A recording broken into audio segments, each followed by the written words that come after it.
வணக்கம். இன்னைக்கு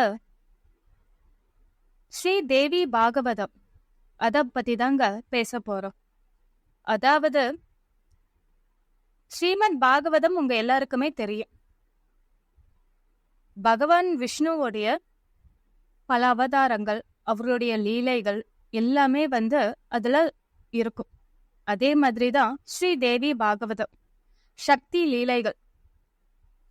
நமக்கு பராசக்தி தெரியும், துர்கா தெரியும், பார்வதி தேவி, லக்ஷ்மி, சரஸ்வதின்னு இப்படி ஒவ்வொரு சக்தி தெய்வத்தையும் நமக்கு நல்லாவே தெரியும். அவங்க எல்லாருடைய லீலைகள், அவங்களுடைய சக்தியின் ரூபம் என்ன, அபரிமிதமான சக்தி கொண்ட அந்த சக்தி இல்லாமல் இந்த உலகமே இயங்காது அப்படிங்கக்கூடிய அந்த சக்தியை பற்றி தான் நாம தொடர்ந்து பேச போறோம். இந்த ஸ்ரீ தேவி பாகவதம் பாத்தீங்கன்னா பிரேமா பிரசுரத்துல ஒரு 1076 பேஜஸ்ல இருக்கும். இதை நம்ம அப்படியே படிக்க முடியுமா அப்படின்னா ரொம்ப கஷ்டம்தான். அதனால உங்க எல்லாருக்கும் கதையா நான் சொல்ல போறேன். ஸோ அடுத்த மாசம் பாத்தீங்க அப்படின்னா நவராத்திரி வருது. நவராத்திரியில நீங்க கேட்கறதுக்கு ஏதுவா நான் இந்த கதைகளை சொல்ல போறேன். ஏன்னா கதைய படிப்பவர்களுக்கு மட்டும் இல்ல, சொல்பவர்களுக்கும் அந்த புண்ணியம் சேரும் இல்லையா? அதனாலதான். ஸோ வியாசர் முனிவர், வியாசர் மகாவிஷ்ணுவோட இன்னொரு அவதாரம் தான். வியாசர் தான் வேதங்களை 4 பிரித்தவர், மகாபாரதத்தை எழுதியவர், அதே மாதிரி 18 புராணங்களையும் இயற்றியவர் வியாச முனிவர் தான். இந்த 18 புராணங்கள்ல ஸ்ரீ கந்த புராணத்துல மானச காண்டத்துல வருவதுதான் ஸ்ரீ தேவி பாகவத மகாத்மியம். அத பத்தி தான் நம்ம தொடர்ந்து பார்க்க போறோம். வியாசர் இதை எழுதுறதுக்கு முன்னாடியே வைகரிங்கிற சக்தி தேவிய வணங்கிட்டு, ஏன்னா அவங்கதான் வாக்குக்கு அதிதேவதை, ஏன்னா அவங்களுடைய அருளாலதான் நல்ல வார்த்தைகளை, அதாவது தேவியினுடைய புகழ பாடணும், பேசணும் அப்படின்னா அந்த அம்பாலோட அருளும் துணையும் நமக்கு தேவை. அத வாக்கால எப்படி எடுத்து சொல்ல முடியும்? நம்மள ரொம்ப சின்னவங்களாச்சே, நமக்குலாம் அந்த அளவுக்கு அறிவோ ஞானமோ இல்ல. அதனால அந்த தேவிய மனதார வணங்கிட்டு, நாம வியாசர் வணங்கினபடியே வைகரிங்கிற அந்த சக்தி தேவிய வணங்கிட்டு இந்த பாட்காஸ்ட நான் ஆரம்பிக்கிறேன். இன்னைக்கு நம்ம பார்க்க போறது தேவி பாகவதத்தின் பெருமை. அதாவது இந்த தேவி பாகவதத்தை படிக்கிறதுனால என்ன பலன் கிடைக்கும், அப்படி இத படிச்ச பலன் அடைஞ்சவங்க யார் யாரு அப்படிங்கறத பத்தி தாங்க இதுல தெரிஞ்சுக்க போறோம். இப்போ இந்த ஸ்ரீ தேவி பாகவத பெருமையை பத்தி நம்ம ஃபர்ஸ்ட் தெரிஞ்சுக்க போறோம். அதாவது எந்த ஒரு புத்தகத்தை படிக்கணும் அப்படின்னு ஆரம்பிச்சாலுமே அந்த புத்தகத்துல என்ன கத்துக்க முடியும், அதனால என்ன பலன் இருக்குன்னு நம்ம முதல்ல தெரிஞ்சுக்கிட்டோம் அப்படின்னா நமக்கு ஒரு ஆர்வம் வரும் அதை தொடர்ந்து படிக்கணும்னு. அதனாலதான் இந்த ஸ்ரீ தேவி பாகவதத்துல முதல்லயே தேவி பாகவதத்தின் பெருமைய அவர் எழுதி வச்சிருக்காரு. அதனால முதல்ல வியாச முனிவரையும், விக்னேஸ்வரனையும், மகாவிஷ்ணுவையும், பார்வதி தேவியையும் நம்ம வணங்கிட்டு இதை ஆரம்பிக்கலாம். நைமிச்சாரண்யம் அது ஒரு புண்ணிய கஷேத்திரம். அங்க எல்லா முனிவர்களும் போய் தவம் செய்வது உண்டு. அங்க வர சௌனகாதி முனிவர்கள் எல்லாருமே சூத முனிவரை சந்திக்கிறாங்க. அவரை பார்த்ததும், அடடா இவர் வியாச முனிவரின் சீடராச்சே, இவர்கிட்ட இருந்து இன்னும் எவ்வளோ கதைகளை கேட்க முடியுமோ அதெல்லாம் கேட்டுடணும் அப்படின்ட்டு, நீங்க முதல்ல ஸ்ரீ தேவி பாகவத மகாத்மியத்தை பத்தி சொல்லுங்க அப்படின்னு அவங்க எல்லாருமே வேண்டுகோள் விடுக்கிறாங்க. அதனால சூத முனிவரும் இந்த ஸ்ரீ தேவி பாகவதத்தை சொல்ல ஆரம்பிக்கிறாரு. முதல்ல இந்த கதைய கேட்டவர் யாரா அப்படின்னா பரீட்சித் மகாராஜாவின் மகனான ஜனமே ஜெயன். ஜனமே ஜெயன் தான் இந்த ஸ்ரீ தேவி பாகவதத்தை முதல் முறையா ஸ்ரவணம் பண்ணிருக்காரு. ஸ்ரவணம் அப்படின்னா நவவித பக்தியில முதல் நிலை ஸ்ரவணம். பகவானுடைய கதைகளை, லீலைகளை காதால் கேட்பது, புராணங்களை காதால் கேட்பதுதான் ஸ்ரவணம். சோ அதை கேட்டவள் தான் ஜனமே ஜெயன். எதுக்காக அவர் இந்த ஸ்ரீ தேவி பாகவதத்தை கேட்டாரு அப்படின்னா, தன்னுடைய தந்தை துர்மரணம் அடைஞ்சாரு. அதாவது பரீட்சித் மகாராஜாவோட கதை உங்க எல்லாருக்குமே தெரியும். அவர் வேட்டையாட போறாரு. வேட்டையாட போகும்போது அவருக்கு தண்ணி தாகம் தாங்கல. அங்க ஒரு முனிவர் சமாதி நிலையில இருக்காரு. அவர்கிட்ட இவர் தண்ணி கேட்டுக்கிட்டே இருக்காரு. அவர் சமாதி நிலையில இருக்கிறதுனால இவர் பேசுவது எதுவுமே அவர் காதுல விழல. ஒரு தண்ணி தாகம் பசி எல்லாருக்குமே கோபம் வரும். அந்த கோபத்தோட பரீட்சித் மகாராஜா என்ன பண்றாருன்னா, தான் வச்சிருந்த அந்த அம்பால அங்க பக்கத்துல செத்து கிடந்த ஒரு பாம்பை எடுத்து அந்த முனிவர் மேல விட்டுட்டு இவர் கிளம்பிடுறாரு. அந்த முனிவரின் மகன் தன் தந்தையோட நிலைய பார்க்கும்போது, இதுக்கெல்லாம் காரணம் பரீட்சித் மகாராஜா தானே, ஒரு செத்த பாம்பை என் தந்தை மேலே விட்டுட்டு போற அப்படின்னு சொல்லிட்டு இன்னும் 7 நாட்களில் பாம்பு கடித்து மடிவாய் அப்படின்னு ஒரு சாபம் கொடுத்துறாரு. அதே மாதிரி 7 நாட்களில் பாம்பு கடித்து உயிரையும் விடுறாரு. இப்படி துர்மரணம் அடைஞ்சவங்களுக்கு ஆத்மா உடனே சாந்தி அடையாது இல்லையா? அதனால அவர் சுத்திக்கிட்டே இருக்காருங்கிற காரணத்தினால அவருடைய மகனான ஜனமே ஜெயன் இந்த ஸ்ரீ தேவி பாகவத நவாக யஜ்ஞம் அத பண்றாரு. அதாவது இத 9 நாட்கள் தொடர்ந்து படிக்கணும். இது ரொம்ப பெரிய கதை. சோ இத 9 நாட்கள் அத அவர் படிக்கிறாரு. படிச்சதுனாலேயே பரீட்சித் மகாராஜாவுக்கு பராசக்தியின் அருளால் சாயுஜ்ய பதவியும் கிடைக்குது. அடுத்து மகாபாரதத்துல ஒரு கதை வருங்க. சத்ராஜித்னு ஒரு யாதவன் இருந்தான். யாதவத்திலே போஜர்கள்ங்கிற ஒரு வம்சத்துல வந்தவள் தான் சத்ராஜித். சூரிய தேவனுடைய மிகச்சிறந்த பக்தர். அதனாலேயே அவரோட பக்திய பாராட்டி சூரிய தேவனே இவரை சூரிய லோகத்துக்கு அழைச்சிட்டு போயிருக்காரு. சத்ராஜித்த சூரிய லோகத்துக்கு அழைச்சிட்டு போனது மட்டும் இல்லாம அங்க இருக்கிற சியாமந்தக மணி அது அவருக்கு பரிசா கொடுத்து, இத நீ தினைக்கும் பூஜை பண்ணிக்கிட்டு வா. இந்த ஷியாமந்தக மணிக்கு அதிதேவதை யாரு அப்படின்னா விஷ்ணு பகவான் தான். அதனால தினைக்கும் விஷ்ணு சஹஸ்ரநாமத்தை சொல்லிக்கிட்டு இந்த ஷியாமந்தக மணிய பூஜை பண்ணிக்கிட்டு வந்தா அப்படின்னா தினைக்கும் 8 பாரம் குறையாத அளவுக்கு உனக்கு செல்வம் சேரும், பொன்னா சேரும், நீ தனவந்தன் ஆயிடுவ அப்படின்னு வாழ்த்தி அனுப்புறாரு. அஷ்டாட்சரி மந்திரத்தையும் உபதேசம் பண்றாரு.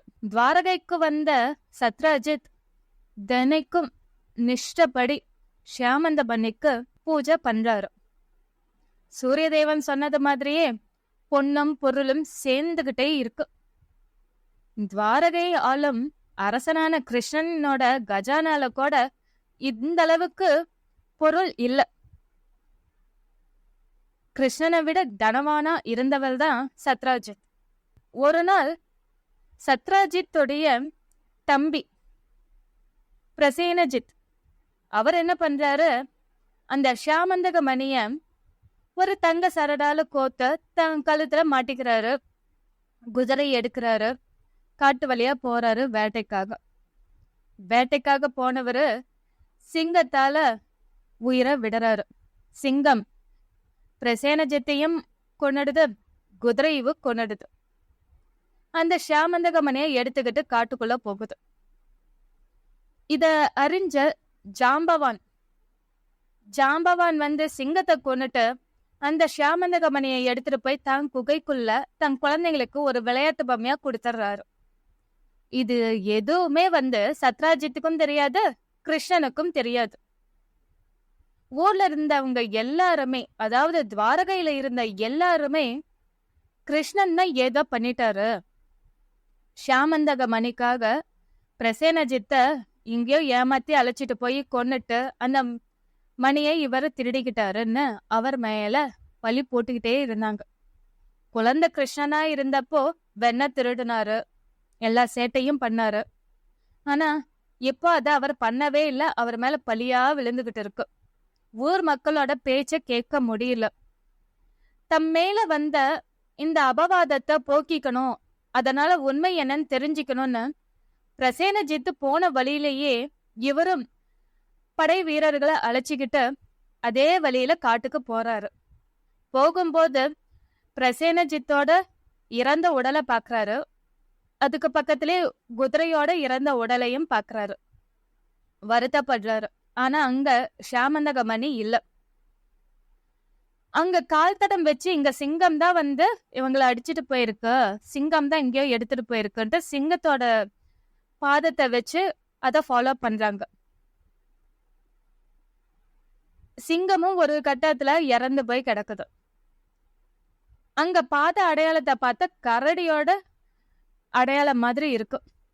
அதனால கரடி தான் எடுத்துட்டு போயிருக்கும்னு சொல்லிட்டு அந்த பாதத்தை ஃபாலோ பண்ணி போறாங்க. ஒரு குகைக்குள்ள போய் சேர்றாரு கிருஷ்ணன். அங்க ஒரு குழந்தை இன்னொரு மத்த குழந்தைங்களோட இந்த ஷியாமந்தகமணியை வச்சுக்கிட்டு விளையாண்டுகிட்டு இருக்கு. கிருஷ்ணன் அத வாங்கலான்னு போறாரு. ஆனா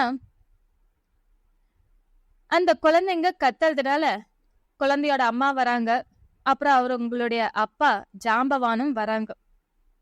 வந்து இவர் கூட சண்டை போட்டுக்கிட்டே இருக்காங்க.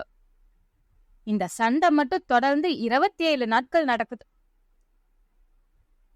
இப்படி கிருஷ்ணன் வந்து பிரசேனஜித்தை கண்டுபிடிச்சு கூட்டிட்டு வரேன்னு போனவரு நாட்கள் ஆகிக்கிட்டே இருக்கு, வரவே இல்லைன்னு வசுதேவர் வருத்தப்பட்டுக்கிட்டே இருக்காரு. 12 நாள்ல ரொம்ப சத்தமா கேக்குது, கிருஷ்ணன் வெளியே வரவே இல்லை. படை வீரர்களும் காத்துக்கிட்டே இருந்துட்டு அவங்க எல்லாருமே வந்து ஊருக்கே திரும்பி போயிட்டாங்க. இங்க நடந்த எல்லாத்தையுமே சொல்லிட்டாங்க. இத கேட்டு வசுதேவருக்கு இன்னும் வருத்தம் ஆயிடுச்சு. இப்படியே நடந்தா என்ன பண்றது, சிங்கத்தையே கொன்ன ஜாம்பவான் கூட என் மகன் கிருஷ்ணன் சண்டை போட்டுட்டு இருக்கானா, என் மகனுக்கு என்ன ஆகுமோ அப்படின்னு அவர் ரொம்ப பயந்துகிட்டே இருக்காரு. இந்த நிலையில நாரதர் வராரு. தன்னுடைய கவலைய வசுதேவர் நாரதர் கிட்ட பகிர்ந்துக்கிறாரு. இதுக்கு ஏதாவது ஒரு மார்க்கம் நீங்க தான் சொல்லணும் அப்படின்னு.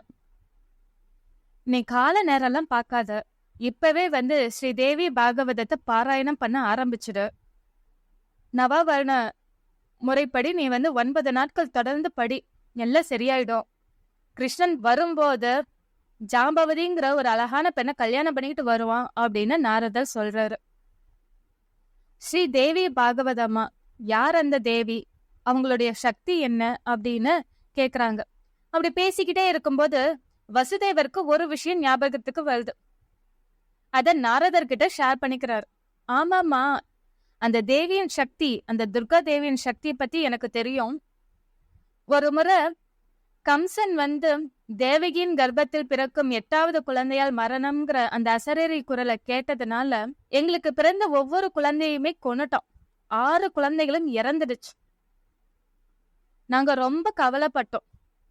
அதனால எங்களுடைய குருவான கர்க்க மகரிஷிய ரகசியமா அழைச்சு அவர்கிட்ட பேசணும். அவர் வந்து சொன்னாரு, இப்படி வந்து ஸ்ரீ தேவிக்கு வந்து நம்ம பூஜை பண்ணலாம். பூஜை பண்ணா கண்டிப்பா வந்து அடுத்து பிறக்க போற குழந்தைங்களுக்கு நீண்ட ஆயுளோட பிறப்பாங்க அப்படின்னு அவரு சொன்னாரு. இங்க நாங்க சிறையில இருக்கோம், இங்க உங்களால பூஜை பண்ண முடியாது. அதனால நீங்க உங்க இடத்திலேயே பூஜை பண்ணி எங்களுக்கு அந்த தேவியின் அருளை வாங்கி தரணும் அப்படின்னு வசுதேவர் வேண்டிக்கிட்டாரு. அதனால கர்க்க மகரிஷியும் விந்திய மலைக்கு போனாரு. அங்க பல பிராமணர்களை வச்சு சிறப்பா அந்த துர்கா தேவிக்கு பூஜைய பண்றாரு. லலிதா சஹஸ்ரநாமம் எல்லா வித மந்திரங்களும் பாராயணம் பண்ணி மந்திர ஜபிச்சு சிறப்பான பூஜை பண்றாரு. அந்த சிறப்பான பூஜையில மகிழ்ந்து அந்த துர்கா தேவியை கர்க்க மகரிஷிக்கு தரிசனம் கொடுக்கறாங்க. கொடுத்தது மட்டும் இல்லாம அவங்க ஒரு தகவலும் சொல்றாங்க.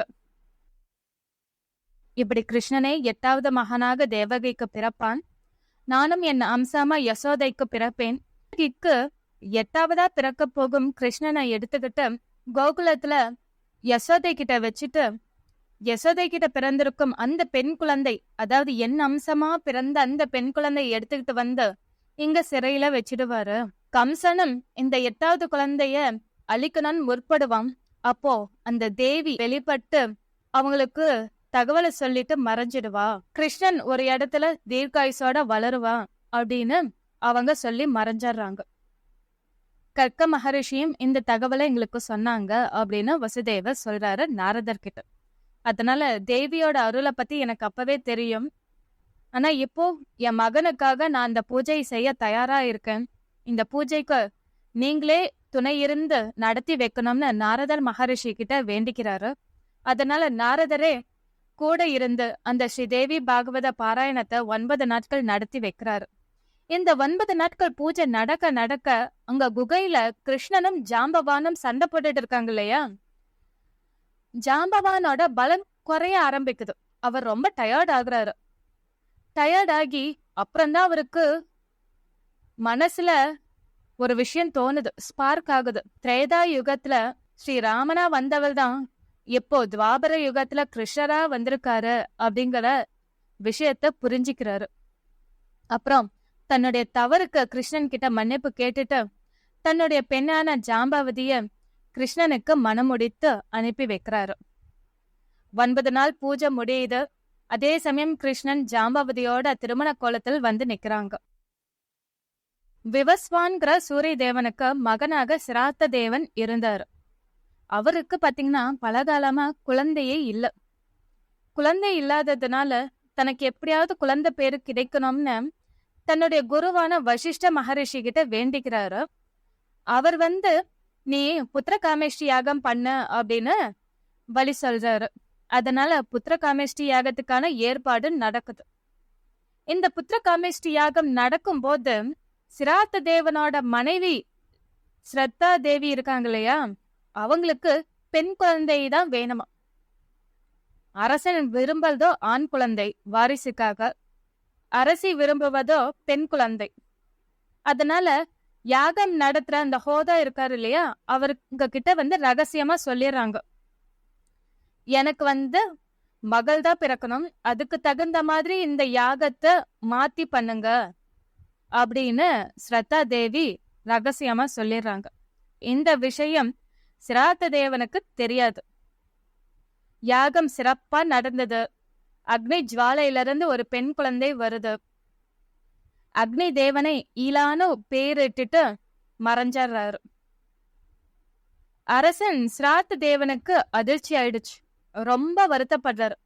நான் வேண்டிக்கிட்டது மகனைத்தானே, எனக்கு மகள் அல்லவா பிறந்திருக்கிறாள் அப்படின்னு சொல்லிட்டு. அப்புறம் வசிஷ்ட மகரிஷி, நீ இதெல்லாம் வந்து கவலைப்படாத, உன் மனைவியோட விருப்பத்தால மட்டுமே இந்த யாகத்துல ஏதோ ஒரு மாற்றம் நடந்திருக்கு, அதனாலதான் பெண் குழந்தையா பிறந்துடுச்சு. நீ வந்து காமேஸ்வரனான பரமசிவனை வேண்டி பஞ்சாட்சரி மந்திரத்தை சொல்லு, அவரோட அருளால இந்த குழந்தை ஆனா மாறிடும்னு வசிஷ்ட மகரிஷி சொல்றாரு. அதே மாதிரி அவரும் செய்யறாரு. அந்த இலாங்கிற பெண் குழந்தை ஆனா மாறிடுது. அந்த குழந்தைக்கு சுத்தியம்னங்கிற பேரும் வைக்கிறாங்க. சுத்தியம்னா நாளொரு மேனியும் பொழுதொரு வனமுமா நல்லா வளர்றாரு. பருவத்துல இளம் காளைகள் மாதிரி துள்ளி குதிச்சுக்கிட்டு காட்டுக்கு வேட்டையாட போறாரு. அங்க வேட்டையாட போகும்போது மேருமலைக்கு அடிவாரத்துல தாருகா வனம்னு ஒரு வனம் இருக்கு. அந்த தாருகா வனத்துல அங்க வந்து வேட்டையாடலான்னு உள்ள புகுந்துடுறாங்க. இவர் கூட வந்த படை வீரர்கள் எல்லாருமே, குதிரை எல்லாமே உள்ள பூந்துடுறாங்க. போன எல்லா ஆண்களுமே பெண்களா மாறிட்டாங்க. இவருக்கு என்ன பண்றதுனே தெரியல. இந்த பெண் ரூபத்தோட நம்மளால எப்படி வெளியே போக முடியும் அப்படின்னு. இந்த தாருகா வனத்துல ஒரு சாபம் இருக்குங்க. இந்த சாபம் எதனால வந்துச்சு அப்படின்னா, பரமசிவனும் பார்வதி தேவியும் ஏகாந்தத்துல கூடி மகிழ்ந்து சந்தோஷமா இருக்கிற நேரத்துல சிவபெருமான தரிசனம் பண்ணணும்னு அநேக ரிஷிகள் அவரை வந்து சந்திக்க உள்ள நுழைஞ்சிட்டாங்க. ரொம்ப நெருக்கமா இருந்த பார்வதி தேவிக்கு இத பார்த்தது ரொம்ப சங்கடமா ஆயிடுச்சு. ரொம்ப கூச்சப்பட்டாங்க, வெக்கப்பட்டாங்க. அதனால சிவபெருமானுக்கு கோபம் வந்து தாருகா வனத்தில் எந்த ஆண்கள் நுழைந்தாலும் பெண்ணா மாறிடுவாங்க அப்படின்னு ஒரு சாபம் கொடுத்துட்டாரு. அதனால இப்படி தாருகா வனத்துல ஒரு சாபம் இருக்குன்னே தெரியாத சுத்தியம்னன் அதுக்குள்ள போனதுனால பெண்ணா மாறிட்டாரு. பெண்ணா மாறுறதுனால இவரால எங்கேயுமே போக முடியல. அதே வனத்துல வாழ ஆரம்பிச்சிட்டாரு. அப்படி இருக்கும்போது ஒரு கட்டத்துல சந்திரனுடைய மகனான புதன் இந்த பெண்ணை சந்திக்கிறாரு. 2 பேரும் காதலிக்கிறாங்க. அவங்களுக்கு ஒரு குழந்தையும் பிறக்குது. புரூரவன்கிற ஒரு குழந்தை பிறக்குது. குழந்தை பிறந்து கொஞ்ச காலம் கழிச்சு, அடடா நாம என்ன பண்ணிட்டோம், நம்மளுடைய பெயர் சுத்தியமன், நான் ஒரு ஆண், இந்த வனத்துக்கு வந்ததுனால பெண்ணா மாறிட்டேன், ஆனா இந்த வாழ்க்கையிலேயே நான் ஈடுபட்டு இத்தனை காலம் வேஸ்ட் பண்ணிட்டேன் அப்படின்னு அவருக்கு பழசெல்லாம் ஞாபகத்துக்கு வருது. இதுக்கெல்லாம் சொல்யூஷன் வேணும் அப்படின்னா வசிஷ்ட மகரிஷியை தான் நம்ம போய் சந்திக்கணும்னு தன்னுடைய குருவான வசிஷ்ட மகரிஷியை போய் சந்திக்கிறாங்க. அப்புறம் அவரை, சரிப்பா நீ இதுக்கு கைலாயத்துக்கு தான் போகணும், சிவபெருமானதான் வேண்டிக்கணும்ட்டு அவரு பலி சொல்றாரு. அதனால சுத்தியம்னன் தன் பெண் ரூபத்திலேயே கைலாயத்துக்கு போறாரு. சிவபெருமான வேண்டி மனமுருக வேண்டிக்கிறாரு. அவரு ஒரு வரம் கொடுக்கறாரு, நீ இனிமே 1 மாதம் ஆணாகவும் 1 மாதம் பெண்ணாகவும் இருப்பேன்னு வரம் கொடுத்துட்டாரு. அப்புறம் கொஞ்ச நேரத்திலேயே பராசக்தி வராங்க. பராசக்திய பார்த்ததுமே வசிஷ்ட மகரிஷியும் சுத்தியம்னனும் வேண்டி வணங்குறாங்க. பராசக்தி மனமிறங்கி ஒரு வழி சொல்றாங்க, நீ ஸ்ரீதேவி பாகவதத்தை பாராயணம் பண்ண 9 நாள், அது பண்ணி முடிச்ச அப்படின்னா நீ எப்பொழுதுமே ஆணா இருப்ப அப்படின்னு அவங்க வழி சொல்றாங்க. அதே மாதிரி வசிஷ்ட மகரிஷியும் 9 நாட்கள் ஸ்ரீதேவி பாகவத பாராயணத்தை நவாக வரணப்படி அவங்க செஞ்சு கொடுக்கறாங்க. அதனால ஆணும் பெண்ணுமா மாறி மாறி இருந்த சுத்தியம்னன் நிரந்தரமா ஆண் ரூபத்தையே அடைஞ்சாரு. அடுத்த கதை, ரிதபாக்குன்னு ஒரு மகரிஷி இருந்தாருங்க. அவருக்கு ஒரு மகன் பிறந்தான். அந்த மகன் பிறந்த நேரம் பாத்தீங்க அப்படின்னா ரேவதி நட்சத்திரத்தின் 4வது பாதத்துல பிறந்துட்டாங்க. அதாவது அந்த நேரத்துக்கு பேர் என்னன்னா கண்டாந்தமா. அந்த நட்சத்திரத்தில் பிறந்த எந்த குழந்தையுமே துன்மார்க்கத்துலதான் ஈடுபடுவாங்களாம், மூர்க்கத்தனமா நடந்துப்பாங்களாம். இருந்தாலும் நமக்கு மகன் பிறந்துட்டானேன்னு ரொம்ப சந்தோஷமா வளர்த்தாரு. ஆனா அந்த மகன் பிறந்து நல்லா வளர்ந்ததும் எல்லா பெண்களுக்கும் அவ்வளவு தொந்தரவு கொடுத்தாங்க. ரிஷி பத்னிகள், பெண்கள் எல்லாரையும் விடாம அவங்க கிட்ட ரொம்ப தகாத முறையில நடந்துகிட்டு, கற்பழிச்சுக்கிட்டு, ரொம்ப மூர்க்கத்தனமா நடந்துகிட்டு இருந்தார். பெத்தவங்களான ரிதவாகுக்கும் அவருடைய மனைவிக்கும் நிம்மதிங்கிறதே போயிடுச்சு. தனக்கு மகன் வேணும்னு பெத்தாங்க, ஆனா மகனால இப்படி நிம்மதி போயிடுச்சு, அவ இவ்வளோ கெட்டவனா இருக்கான்னு நாளுக்கு நாள் வருத்தப்பட்டுக்கிட்டே இருக்காங்க. அப்போ கர்க்க மகரிஷிய சந்திக்கிறாரு. கர்க்க மகரிஷி ஜோதிடத்தில் வல்லுனர். அதனால அவர்கிட்ட கேக்குறாரு, ரிதவாக் மகரிஷி, இப்படி என் பையனோட ஜாதகத்தை பார்த்து சொல்லுங்களேன், என் பையன் இப்படி பண்ணிக்கிட்டு இருக்கான் அப்படின்னு அவரு சொல்றாரு. அதனால அவரும் ஜாதகத்தை பார்த்து சொல்றாரு, உங்க பையன் ரேவதி நட்சத்திரத்தோட 4வது பாதத்துல பிறந்திருக்கான், அதனால அவன் இப்படிதான் இருப்பான். அதனால நீங்க துர்கா ஹோமம் பண்ணுங்க, துர்கையோட அருளால அவன் மாறிடுவான் அப்படின்னு கர்க்க மகரிஷி சொல்றாரு. இந்த ரேவதி நட்சத்திரத்தினால தானே இவ்வளவு பிரச்சனையும் அப்படிங்கறதுனால ரிதவாக் முனிவர் என்ன பண்றாரு, ரேவதி நட்சத்திரத்தை இனிமே நீ வானத்துல இருக்கவே கூடாது, கீழே விழுந்துடுன்னு சாபம் கொடுத்துறாரு. ரேவதி நட்சத்திரமும் குமுத மலையில விழுந்துருது. அதனாலேயே அந்த மலைக்கு ரைவதகம்னு பேரும் வந்துச்சு. அதுக்கப்புறம் தன் மகனை திருத்த வேண்டி அவரும் பூஜை பண்றாரு. துர்கைக்கான அந்த ஸ்ரீதேவி பாகவத பாராயணம் பண்றாரு. அவருடைய மகனும் திருந்தி நல்லா வாழ ஆரம்பிச்சுட்டாரு. இப்படி குமுத மலையில ரேவதி நட்சத்திரம் பெண்ணா மாறிடுறாங்க, ஒரு கன்னி பெண்ணா. அங்க தவம் பண்ணிக்கிட்டு இருந்த ஒரு முனிவர் தான் பிரமுசர். பிரமுசர் அந்த பெண்ணை பார்த்து தன்னுடைய மகளாவே வளர்க்க ஆரம்பிச்சுட்டாரு. வளர்க்க ஆரம்பிச்சவர் இவளுடைய பேரழகுக்கு ஏற்ற மாதிரி ஒரு மணவாளன் வேணும்னு அக்னி தேவன் கிட்ட மனசார வேண்டிக்கிறாரு பிரமுசர் முனிவர். அக்னி தேவனும் இவரை பார்த்து, கவலைப்படாதீங்க, துர்தமன்கிற ஒரு அரசகுமாரன் வருவான், அவனுக்கே நீங்க உங்களுடைய மகள் ரேவதிய கல்யாணம் பண்ணி கொடுங்க அப்படின்னு சொல்லிடுறாங்க. அதே சமயம் துர்தமனும் அதே காட்டுக்கு வேட்டையாட வராரு. தண்ணி தாகம், அதனால பிரமுசரோட ஆசிரமத்துக்கு வராரு. அங்க ரேவதிய பார்த்ததும் அவங்களுடைய அழகுல மயங்குறாரு. 2 பேரும் பேசிக்கிட்டு இருக்காங்க. அதே சமயம் பிரமோசரும் வராரு. துர்தமனை பார்த்ததும் அவருக்கு ரொம்ப சந்தோஷம் ஆயிடுச்சு.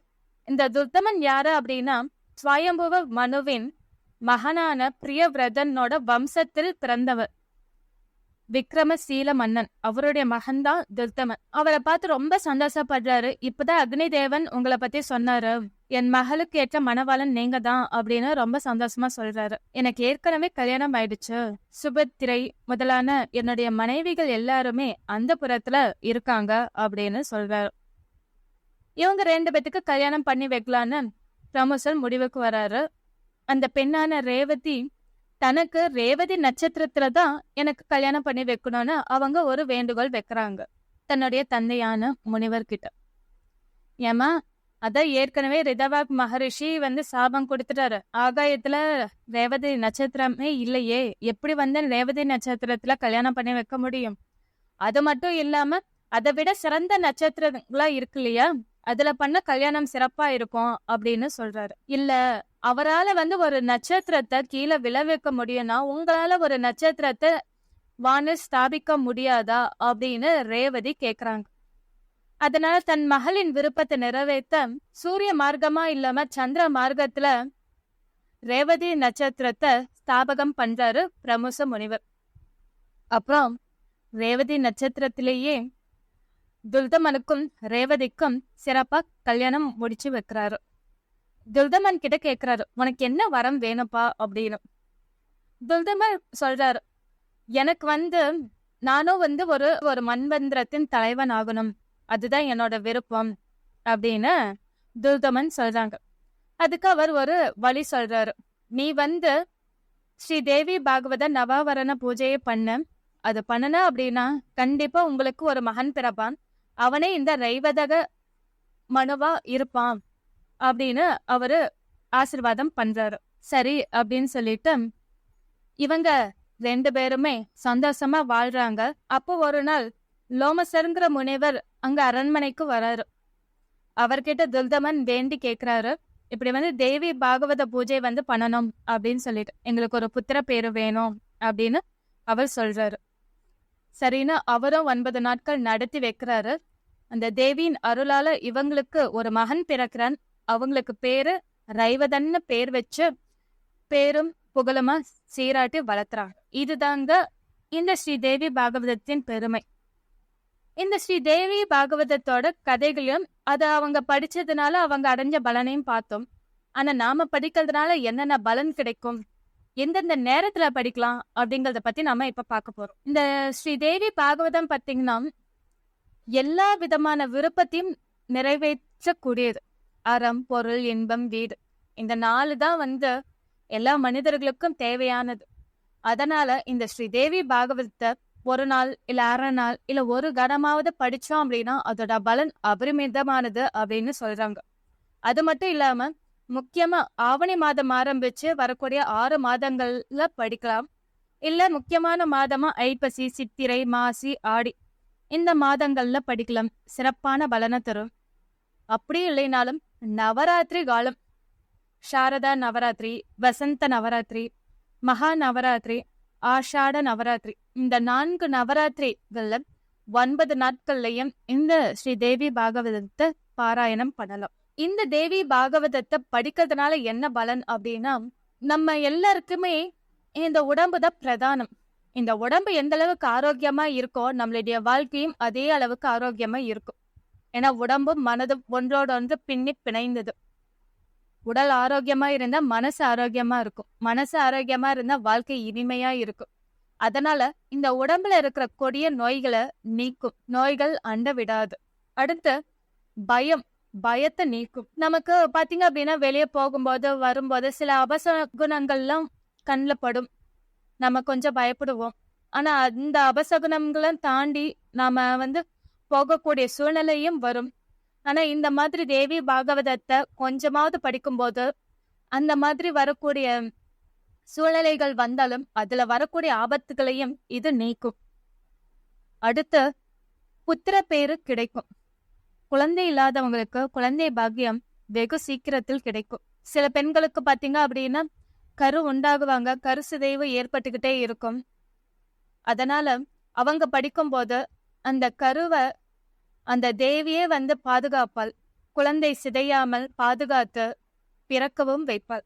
இந்த பாகவதம், இந்த ஸ்ரீதேவி பாகவத கதைய பாராயணம் பண்ணக்கூடிய அந்த வீடு எப்படி இருக்கும்னா தூய்மையாகவும் ஆனந்தமயமாகவும் இருக்கும். தூய்மைனா என்னங்க? அந்த வீட்ல இருக்கிறவங்களோட மனசெல்லாம் தூய்மையா இருக்கும். தூய்மையா இருக்கும்போது அந்த வீட்ல இருக்கிறவங்க எல்லாருக்குமே ஒற்றுமை இருக்கும். அந்த ஒற்றுமை இருந்துட்டாவே அந்த வீட்ல ஆனந்தம் நிலைத்து நிற்கும். இதுதாங்க ஸ்ரீதேவி பாகவதத்தை படிக்கிறதுனால கிடைக்கக்கூடிய பலன்கள். இன்னும் பல பலன்கள் உண்டு. அது நம்ம போக போக ஒவ்வொரு ஸ்டோரியுமே அவங்க சொல்லதான் போறாங்க. நாம அதை தெரிஞ்சுக்கதான் போறோம். சோ இந்த ஸ்ரீதேவி பாகவதத்தை தான் நாம இனி முழுசா படிக்க போறோம். நாளையில இருந்து முதல் ஸ்கந்தம். உங்களுக்கு இது பிடிச்சிருக்கும்னு நினைக்கிறேன். சப்போர்ட் பண்ணுங்க. தேங்க்யூ.